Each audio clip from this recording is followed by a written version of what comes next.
côté. Quand on me demande de donner mon avis sur The Voice cette année, très souvent je répète que Slimane est celui qui sort du lot à mes yeux, que j'ai remarqué. Je crois qu'ils vont faire ce week-end-là le quart de finale. Je lui souhaite de réussir.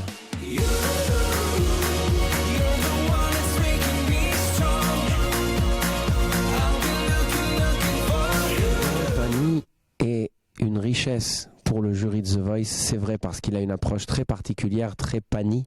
Les gens savent quels sont les candidats qui sont faits pour Pani, et les gens savent aussi quelles sont les choses que Pani exige. Donc il a vraiment créé cette image un peu emblématique de The Voice. Je suis sûr que ça sera une grande perte d'un côté, mais je fais confiance aux équipes de The Voice pour trouver quelqu'un qui soit aussi intéressant que lui. Et en plus, si Pani ne se sent plus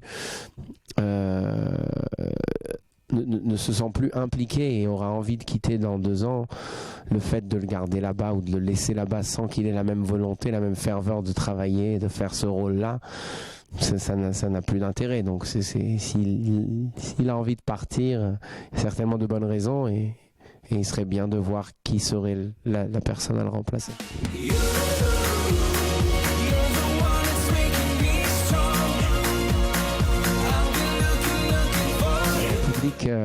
Est un journal qui m'a soutenu depuis The Voice et ensuite après The Voice.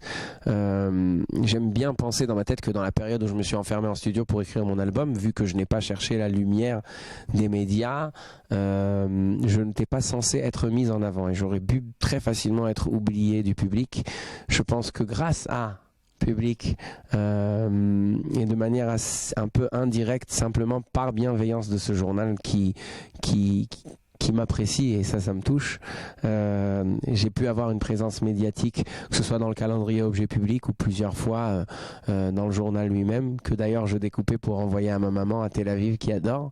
Ça m'a permis de me dire, tiens, on s'intéresse encore à moi dans les médias, je suis encore existant, j'ai pas totalement lâché prise, parce que si on est complètement out et qu'on disparaît totalement, c'est beaucoup plus difficile de revenir. Donc ça m'a permis d'avoir une présence constante, et c'est pourquoi je remercie Public et Public.fr.